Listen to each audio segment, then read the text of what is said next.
sexual violence can be perpetrated from male to female, female to male, male to male, and female to female. And it's any time that a person is forced to engage in any type of touching or any type of sexual act that is against their will.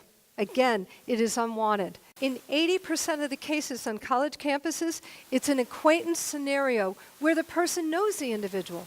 And in 80% of the cases, one or both of the people are under the influence of alcohol.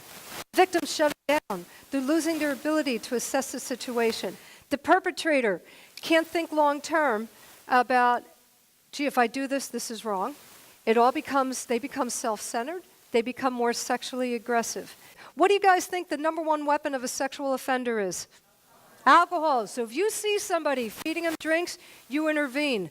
Starting tonight, you guys are going to become part of a national initiative of what we call bystander intervention.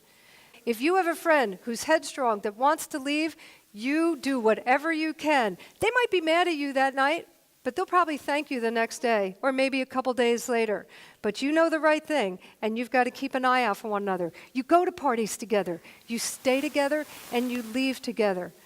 I had another scenario where a victim she was sexually assaulted because it was her birthday, and everybody thinks it's their responsibility. Yay, get the birthday girl drunk, give her shots. And they did. And then they dropped the ball on the most important part of their responsibility that night, and they didn't keep an eye out on her, and they didn't keep her saved.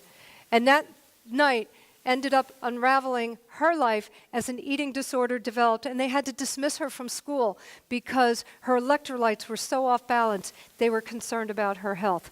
She was a straight-A student. She wanted to be a teacher. She had her goals, and everything changed for her that night.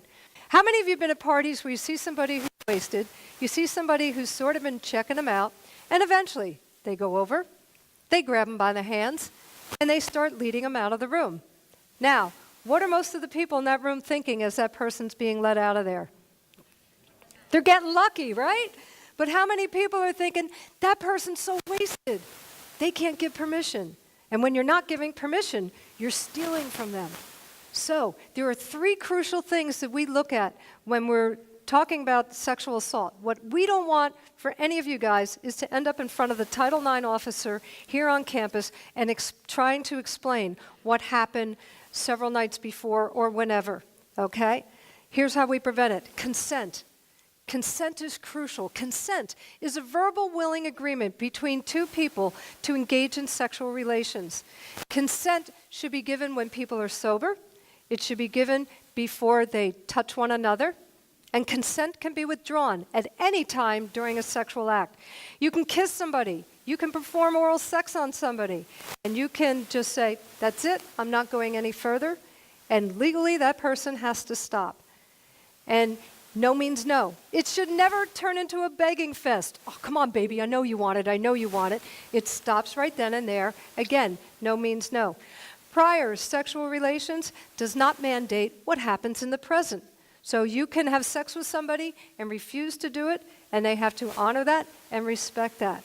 And just because somebody doesn't say no doesn't mean yes, because sometimes we freeze when it's a natural human response to freeze when we feel threatened.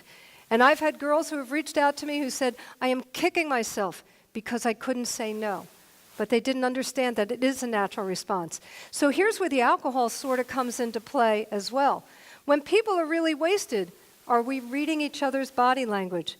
If somebody's like this, they're not into it. But consent can be nonverbal. So if they're really pushing into you and they're acting like they're into it, that's nonverbal consent. But we've got to be able to cue into each other and be able to read each other's body language. That is very, very crucial. It is so important to talk to one another, because that's what we look at too. There are now laws called yes means yes, and we want to make sure that you're getting consent every step along the way. Can I kiss you? Is it okay to touch you this way? Are you comfortable to engage in oral sex? And people look at me like, really? We have to talk to one another? Well, here's how I look at it. If you're able to get naked and you're able to intermingle your body parts with somebody else's, you should be able to talk to them. And if you're not able to talk to them, you're not ready to get naked and intermingle your body parts with them. And think of it as a waiter. How many times does a waiter come to your table and say, "Are you okay? Can I get you something else?" And that's how I want you to think of this experience. It's not just about you, it's about both of you. It's a mutually gratifying experience, and you want to make sure that your partner is comfortable. So keep that verbal communication in place. Do you know what the most important sexual organ in your body is? Don't go looking between your legs. It's your brain, right? So if that brain is engaged, the emotions are engaged, the sex is so much better. So again, have that open communication in place, and you'll find it'll be more gratifying. Now, number 2, we look at coercion. If somebody is verbally trying to intimidate you into engaging in sex or any type of sexual act, if you love me, you'll do this for me, that is considered coercion. And lastly, we look at incapacitation. If the victim is drunk, and even if they made the first moves, even if they consented, and this ends up in front of a Title IX officer or college tribunal, they will basically say that legally, that person was not able to give consent, and the sexual assault has been committed. What we often see when the alcohol is really flowing, that we end up in the he said, she said scenario. And it divides groups of friends, communities on campus, and both lives are ruined. Regardless if people are innocent or guilty, it's a very trying experience to go through. So the best way to handle this is to avoid it in the first place. If somebody's staggering, their speech is slurred, it's a good time not to have sex. We're saying stay away. And what I want you to consider too, your blood alcohol level will continue to climb an hour and a half after you have consumed your last drink. So you might be hooking up with somebody and they seem in pretty good shape. And by the time you get back to the room, they might be kind of getting like really bad and staggering and maybe even passing out. Step away from the situation, okay? Because again, that blood alcohol level does change as time goes on. Now, gentlemen, here is my advice to you. If a girl comes up to you and she wants to get in your pants, you have to take the high road on this one. And the reason I'm talking to you guys about it, because at 21 years of age, a man's body is awash in its highest levels of testosterone. You're at your sexual peak at this age. The wind blows, you get excited. It doesn't take much to get you going. You get a 5-mile-an-hour puff of wind and you're like, "Oh, hi, how you doing?" You know?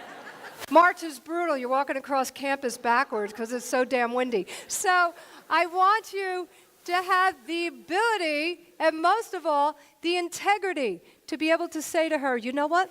Let's talk about this tomorrow when we're both thinking a little bit more clearly, and just don't put yourself in that vulnerable situation."